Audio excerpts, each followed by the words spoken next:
Welcome to the Association of Child Protection Professionals podcast, a weekly podcast where we, alongside guest hosts, share with you the latest in child and family news. Every week, we invite safeguarding professionals with expertise in either research or practice to give us their perspective on the weekly news of stories relating to children and families. There has never been a more important time to keep up with safeguarding news.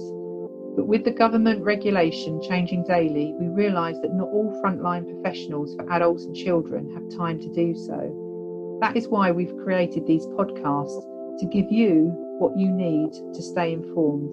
Today, we have a special episode for you. In these special episodes, we take a more focused look at a singular issue relating to child or family safeguarding that you need to know about. These are often specific and urgent, so we are taking the time with the professionals at the forefront of this issue. But first, let's hear a few words from the AoCPP's team. Hello, I'm Tara from the AoCPP team, and I'm here to tell you about our free membership trial starting this month.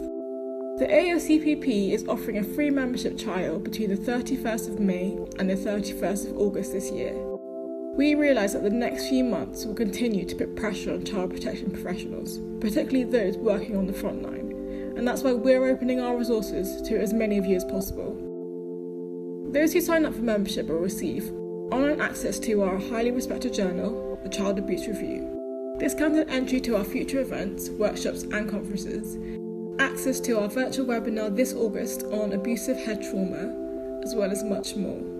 To sign up for your free membership and for more information, go to childprotectionprofessionals.org.uk/join. Hello, I'm Wendy Thorogood, Chair of the Association of Child Protection Professionals and your host for today.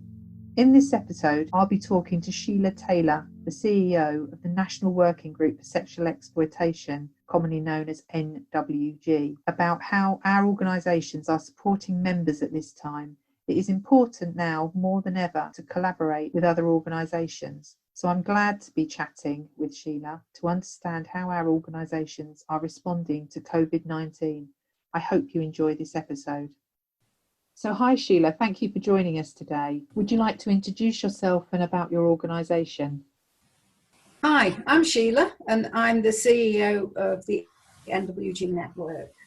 So for those of you that don't know the NWG, we are an Exploitation Response Unit and we have a website with more than 1,400 resources within it that are pieces of research, that are tools and programs that might help you to do the work you might need to do around child exploitation. I started this work in 1998 when I met a mum whose daughter was exploited sexually, and there was very little help and support or even understanding about the issues that they faced at that time. In 2005, I took over the organisation as the CEO. And one of the first objects of my work was to try and make agencies understand the issues that young people faced in more depth than they did at that time. In 2009, we began work on Operation Retriever, which completed with the court cases in 2010, seeing 9 men go to prison for the rape of 28 girls and having substantial prison sentences across those 11 people. That's the whole point of the NWG network now, is not directly working with young people, but ensuring that professionals get it right or make the best response they can to the information that they have around children and young people. Yeah, Sheila, that's key to the ethos of what our Association of Child Protection Professionals is all about. It's not the direct work, it's making sure that the frontline practitioners actually have the resources and skills to be able to carry out the job. Just listening to you there shares my sort of introduction. I mean, right from the beginning of my training, I came in contact with some quite high level cases as a nurse. But what really got my interest was working with street workers to reduce the harm and death to the unborn. at the time when HIV was rife, and I started a project where we took our services to them. So we knew that what would be coming through the door on our special care regional unit to try and reduce the deaths. So very similar, it was something that wasn't seen and acknowledged as a problem, but needed a research-based evidence to actually make a difference and a change. And it's a project that I'm really proud to say is still running now, but not at the same intensity, which is why I'm drawn to working in the field that we're doing. So you in your field and our association, as I say, it's to offer the practitioners that they have this resource, isn't it? Yeah, definitely. And so for organisations such as ours, it's how we can keep the sort of motivation and the willingness to actually be a member of either ours or your organisation, and how we can do that, particularly at a time like now when it's needed even more, because we both know that situations where people are locked in their homes or locked with a violent partner or in an entrapment situation, it's only going to be more impossible for them, isn't it? Absolutely. And I think we've got two cohorts of young people within this COVID environment, is that you've got those young people that probably feel safer because they're at home. Yeah. But then there'll be a cohort of young people that feel less safe, not necessarily due to the family situation, but the fact that they still have to go or feel they have to go when called by the people that are controlling them. And what that means for them, especially when they return home and they're perhaps not given access to the home because they've not been social distanced in, and those sorts. Yeah. So I think we've got a whole host of bits and pieces going on. Yeah, it's throwing up different challenges, isn't it? Definitely. For our organisation, we're trying to make it more accessible for people to become members. So we're having a campaign at the moment to actually offer a free membership for 3 months. So that would broaden it to other professionals who maybe haven't heard of our organisations. So that's one thing that we're doing, because it would give them free access to professionals. And if we were to link together, so our websites had that interaction, people would be able to get those benefits across the board. Does that sound something that you'd be interested in? We've already started that. So we're doing it incrementally, because we're a team of 11 people, including our admin, whereas your organisation is quite a bit bigger. So we started last week. We've not called it free. We've called it an introductory offer. Yes. Yeah. Three-month introductory offer, in the hope that people might then continue with the membership. Yeah, just to clarify, that's what we'll be doing as well. Yes, and I think that's important to do at this stage, because I think we're all in a moral dilemma, aren't we? In so much as that we want to help people the best we can, but we also have to future-proof being able to be there, help people once the lockdown has ended and we're back in action. So we do need to be in a position of being able to respond to that too. So you're one of our first podcasters. Is there anything that you'd particularly like to say in relation to your field of work and how you're going to be working over the next few months? Yeah. Well, I think we have a website with resources within it that are pieces of research, tools and programs that might help you to do the work you might need to do around child exploitation. And under that, we underpin it with a team of people who've got real everyday experience of working in the field of child exploitation in particular. So we have Kay, who's our police and justice lead, and she's been learning from national exploitation practice for a number of years, having come from a regional organised crime unit previously. And she's developed tools such as the Disruption Toolkit for perpetrators. She hosts an online forum for police officers so they can ask questions and look for solutions to problems around investigation or prosecution or anything like that they may have. So she's an incredible mind, isn't she, Sheila? She's incredible, yes. Yeah, she is, definitely. We have Steve Bagley, who was previously involved in education, and he's an absolute whiz at kind of getting people to rethink their cultural attitudes and particularly how they perceive children and young people 16 to 18 and moving into adulthood, and those services that don't automatically come into play for a young person that's 18 and leaving children's services, and that transition into adult services. And then I think the work that Kev and Bina are doing, and that is following a piece of research that we got involved with across 8 countries, looking at abuse in sport and how that affects young people. I think it's important to say that I just would not employ somebody that hasn't walked the walk and talked the talk and knows the difficulties that practitioners face when dealing with this, because it is complex when you come to sort it out.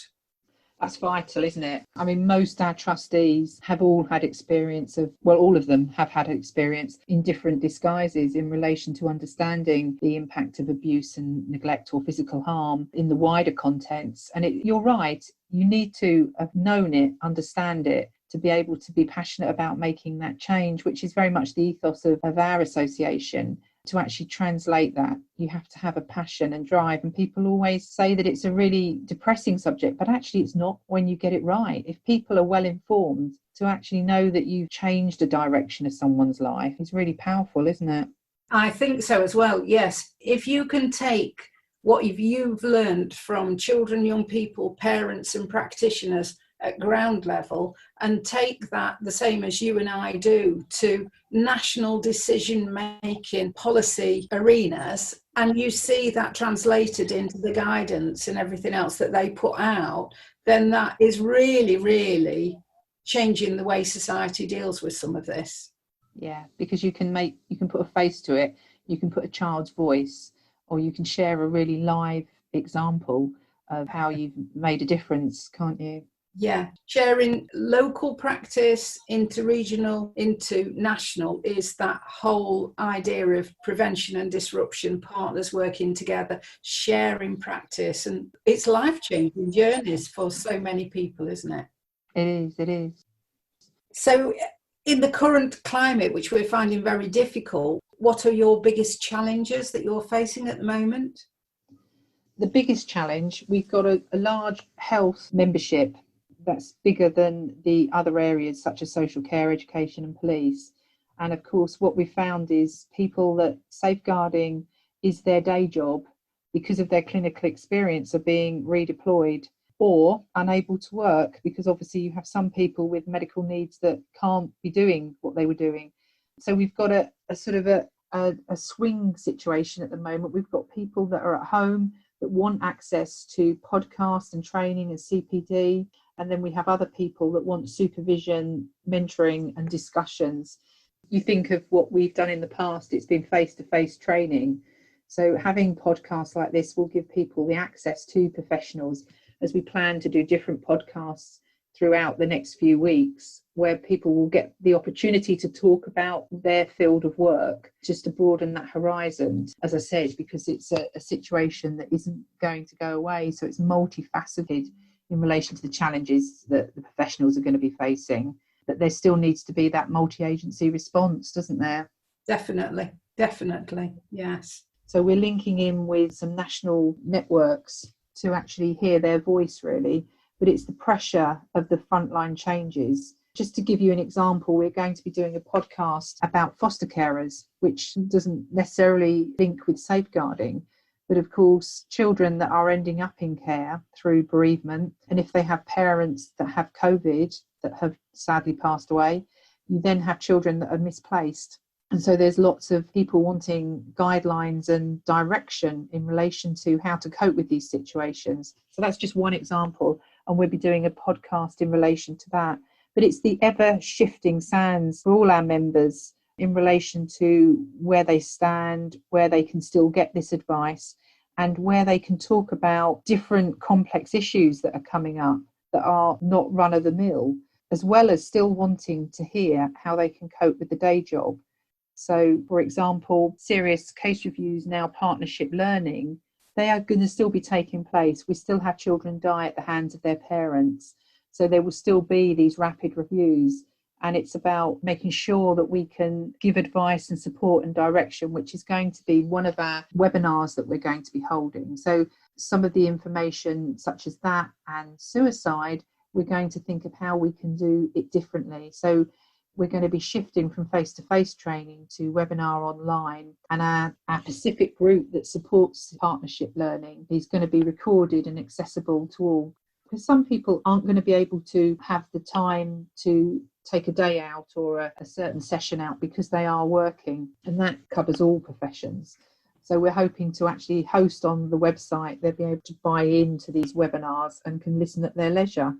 So that's the biggest change that we're making, in attempting to make it more accessible and be led by our members. We're getting them to actually send in, what do you want to hear about, that we can get access to our experts to actually put on a podcast or have that conversation. So to make it more membership led, and as I say, still carry on with some of the conferences and the topics that were top of our list, such as suicide and the partnership learning and child exploitation. It's just to keep it going, really. How about yourself, Sheila? What about your members? I think the biggest change that we're seeing is the way that professionals in particular are trying to find creative ways to engage with the young people that they're most concerned about. And it's been done across the country in so many different ways. Just holding multi-agency meetings is now a challenge that we didn't have before. And so one of the biggest things that we're doing at the moment is collating all of the ways that people have changed their practice in order to meet the need with a lockdown. And that's proving to be really, really useful. I think as well, one of the challenges probably for both of us is membership and its value.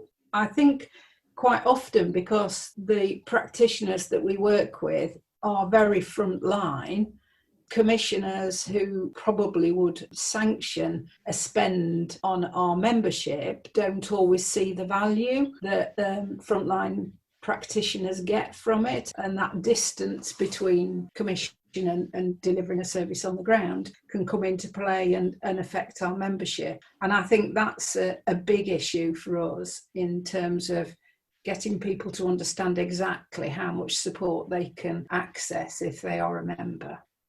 Yeah, and that's what we're trying to do within Improve Our web pages, is to make things far more accessible. And we have seen that some members just have to pay for their own membership, whereas in the past it would have been an organisational membership.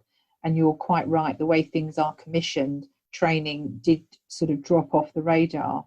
But I can't help thinking, after this, there's going to be a heavy investment, because for all of our key partners still having to cope within safeguarding, there are a lot of senior conversations that are coming out. And in relation to the sort of changing guidelines and expectations of practitioners, they've suddenly realised that this is an area that's under-resourced. And I think yours and ours organisation can and has done buffer that to a certain extent, but we need to be there at the table with the politicians saying this is what we can offer and this is what we can do really robustly, which is some of the conversations that we're going to be taking forward, because they're identifying key gaps in service support, and that's the frontline practitioners that are doing the job. They need that supervision, that information, and the correct policy and guidelines. And I think one of the values that we've added to those conversations is, for example, in our Sport England work, we've got a panel of survivors that are helping Sport England to ensure that their strategic direction around safeguarding is heading in the right direction, and a critical friend to that. And it is down to us as individuals within our organisations and our organisations collectively to ensure that young people's and parents' voices are heard at those levels, so that it's not just us saying it. No, that's right. And we're responding to what some of our members have asked for. We're doing a whole virtual issue in relation to head trauma, so that we're responding and saying, yes, we can still go ahead, we can still carry this out. And that will support the research that's in CAR to real life experience from the front line to inform those topics of discussion. So, as I say, we've moved quite quickly in relation to saying this is how we can work, because people still need that information.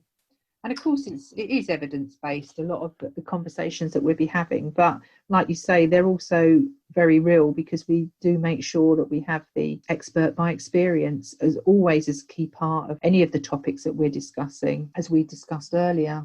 Yeah, very important. So it will be really interesting to see how we can support each other. So what's the key thing that you'd like in relation to a sort of a partnership working with us? I think our ethos is very similar. I think our ethos is very similar in terms of just wanting the best response that we can get to people in these situations and helping practitioners to share the learning, good and bad. For me, it's good and bad. If you do something that just doesn't work, we really need to be sharing that as well so that people know we can learn from it. And I think that's the key to certainly our organisation, and I will guess your own, is that it's a safe space for a practitioner to air their concerns and to be honest about not knowing how to approach it, what to do, and how they might seek support, and how we might continue to hold their hand for as long as they need us to in terms of getting it right. I think that's the biggest thing that we share between us. And I think there's a massive opportunity for us to support one another in terms of ensuring that we can make the best of this platform for those people.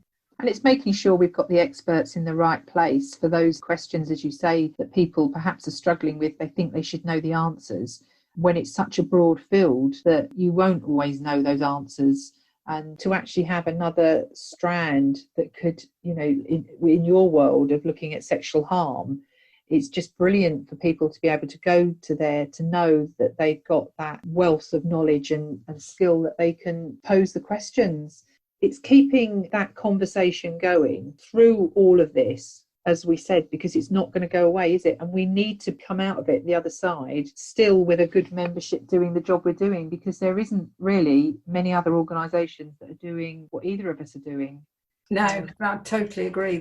I feel that the UK is really lucky because having worked with 8 countries in Europe on the abuse in sport, they all wished they'd got a network that could pull together all of that, tools, resources, training, everything together all in one place. And they were all really envious. They had nothing similar across there. And I think if the UK's got 2 organisations that work in the same field, but offer completely different things, collating all of that information together for people, then aren't we lucky? And let's make the most of it.